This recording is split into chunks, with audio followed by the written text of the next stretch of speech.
Morning students, प्रिया शिक्षण प्रशिक्षण महाविद्यालय में आपका स्वागत है। मैं पढ़ा रही हूँ आपको रियल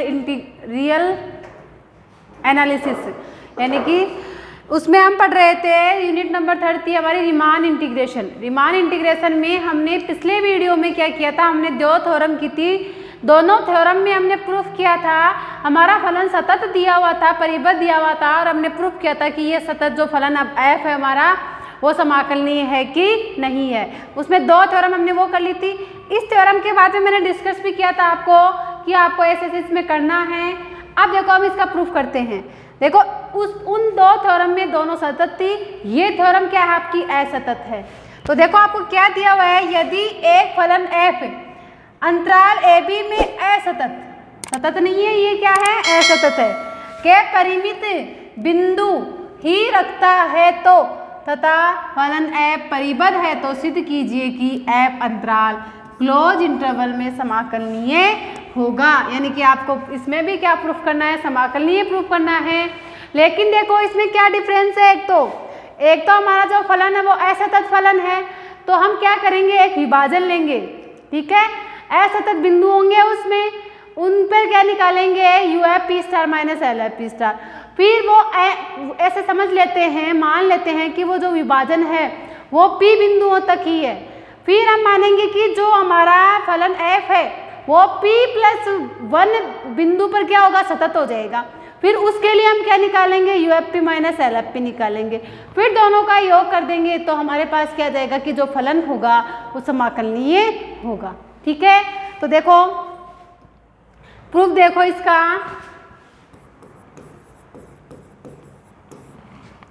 माना फलन f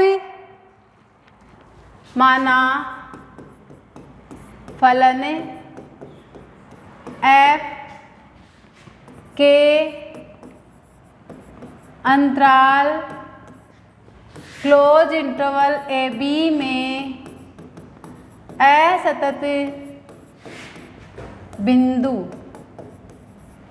क्या है आपके असतत बिंदु, x1 x2 डॉट डॉट कहाँ तक है, xp तक है, जहाँ x1 लेस देन होगा आपका x2 से, less than x3 dot dot less than xp, यानी कि सबसे न्यूनतम किसका होगा, x1 का मान, और ग्रेटेस्ट आपका xp का मान। ऐसे समझ लो कि जो x1 है वो आपका निम्न परिबद्ध है और xp क्या है आपका ऊपरी परिबद्ध है, ठीक है। आगे देखो, यदि एप्सिलॉन ग्रेटर देन 0, यदि एप्सिलॉन ग्रेटर देन 0 हो तो आपके उपअंतराल क्या बनेंगे, A1 B1 A2 B2 dot dot AP BP।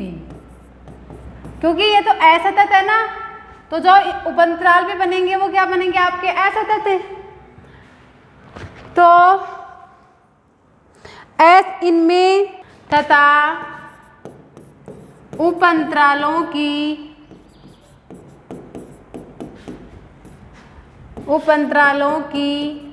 लंबाई का योग, उपअंतरालों की लंबाई का योग epsilon upon 2 capital M minus small m से कम होगा। अर्थात कम होगा तो उपअंतरालों की लंबाई का योग क्या होगा, समेशन r = 1 से p, ठीक है, b माइनस a। तो यहाँ b की जगह क्या जाएगा, i ले लेते हैं, तो bi minus ai less than होगा किससे, epsilon upon 2 capital M minus small m से, ठीक है। यानी कि जो उपअंतराल है उनकी लंबाई का योग किससे कम है, epsilon upon 2 capital M minus small m से, जहाँ कैपिटल M तथा स्मॉल m उपअंतराल के उपअंतराल के क्रमशः उच्चक व निम्नक है, उच्चक व निम्नक है। ठीक है, ये उच्चक और निम्नक हो गए कैपिटल एम और स्मॉल एम। चूंकि फलन एफ अंतराल क्लोज इंटरवल ए बी में असतत है, क्या है? असतत है। अतः क्या होगा? जो कैपिटल एम है वो किसके बराबर नहीं होगा? आपका स्मॉल एम के बराबर। अब क्या निकालना है? U F P minus L F P. तो U F P star minus L F P star बराबर क्या आएगा? समेसन आर इक्वस टू 1 से N capital M R del R, summation R equals to 1 से P capital M R del R minus R equals to 1 से P small M R del R. ठीक है, अब देखो ये मैंने यूएफपी और एलएफपी की क्या लगाई है? डेफिनेशन, यानी कि ऊपरी डार्बू योग और निम्न डार्बू योग की।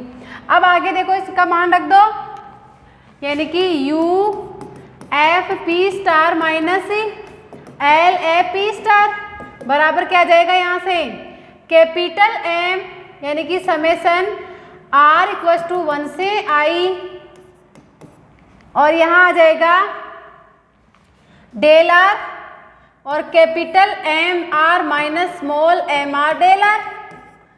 तो डेल आर क्या है आपका? यानी कि ये तो बाहर आ जाएगा, इसको तो b माइनस ए और r इक्वस टू 1 से n B I minus A I बराबर b minus A sorry capital m minus small m। उच्चक और निम्नक ये है ना इसके, capital M minus small m। और इसकी जगह देखो ये उपअंतरालों की लंबाई का योग किससे कम था? आपके लेस देन था, किससे? Epsilon upon 2 capital M minus small m से। तो ये तो कैंसिल हो गया और आपके पास क्या आ गया? Epsilon by 2। समीकरण नंबर 1, यानी कि you F P star minus L F P star का मान कितना आ गया आपके पास? Less than epsilon. ठीक है, ये तो P के लिए हो गया। अब हम मान लेते हैं कि जो हमारे उपअंतराल हैं P प्लस 1 पर जो हमारा फलन है वो क्या है? सतत फलन है। तो देखो माना फलन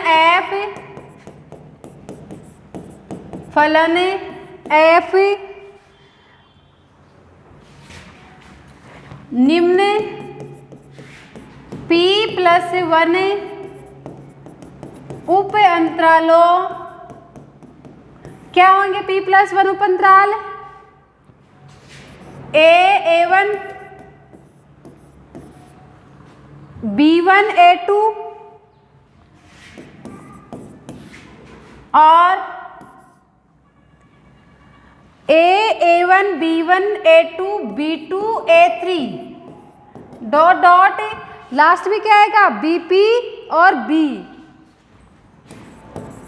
देखो आपके ये चीज समझ में नहीं आई होगी कि ये उपअंतराल कैसे बनाए। तो इधर देखो, जैसे हमने उपअंतराल थे हमारे P प्लस 1 उपअंतराल, P उपअंतराल तो थे आपके पास A1 B1 A2 B2 A3 B3, ये थे ना उपअंतराल। तो हमने क्या किया? एक एक के उपअंतराल बना लिए, A1 B1 A2 B2 A3 B3। अब हमारे पास है A1 B1 A2 B2 वही A3 B3 dot dot BP B, last में क्या आएगा? BP और B। तो यहाँ उपअंतराल बनाएंगे तो देखो A1 B1 A2 B2 A3 B3 A4 ऐसे तो बनेंगे ना, A1 और इसका बन जाएगा B1 A2 और B2A3 डॉट डॉट BPB ये बनेंगे, क्योंकि यहाँ हमारे पास क्या है B+1 उपअंतराल है, तो ये उपअंतराल बना लिए। अतः प्रत्येक उपअंतराल का विभाजन क्या मान लिया, प्रत्येक उपअंतराल का विभाजन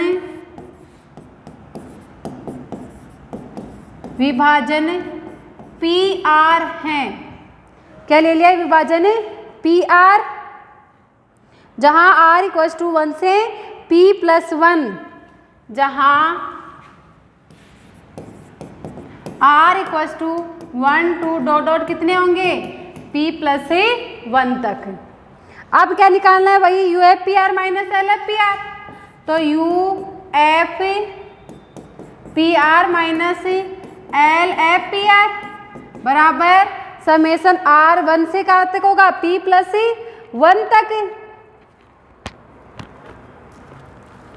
देखो UFPR माइनस LFPR का मान किससे लेस देन होगा, आपका ε/2 P+1 से। क्यों होगा, क्योंकि देखो हमारे पास कितने विभाजन हैं, वहाँ पे हमारे पास P तक विभाजन थे, यहाँ पर कितने विभाजन है P+1 तक विभाजन है, तो जो हमारा एप्सिलॉन का मान होगा वो कहाँ तक होगा, क्या ले रहे हैं ε/2 B-1, यानी कि इनका मान किससे कम होगा, आपका ε/2 P+1 से कम होगा। ये हो गया आपका समीकरण नंबर 2। आगे देखो समेसन R इक्वल्स टू 1 से P+1 UFPR माइनस LFPR बराबर क्या आएगा, देखो यहाँ पर समेसन R इक्वल्स टू 1 से P+1 है, तो यहाँ आ जाएगा आपके पास लेस देन, इसकी वैल्यू पुट कर देते हैं, लेस देन समेसन एजिटीज रहेगा आपका R इक्वल्स टू 1 से P+1 और समीकरण 2 से UFPR माइनस LFPR किससे लेस देन था ε/2 P+1 से, तो ε/2 P+1, तो अगर आप इसमें लेस देन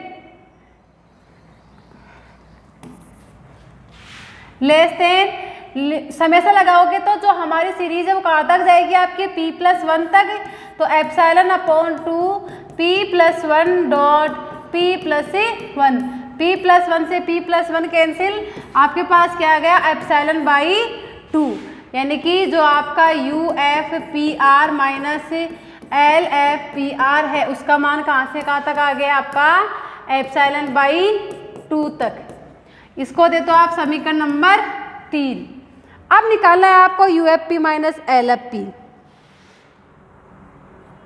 यदि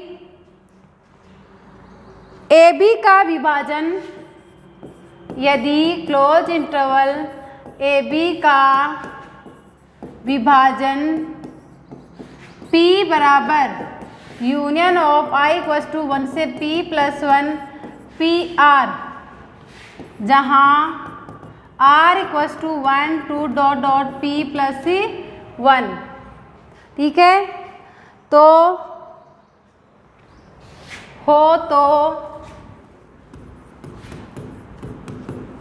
UFP माइनस LFP बराबर UFP माइनस LFP बराबर क्या होगा, UFP स्टार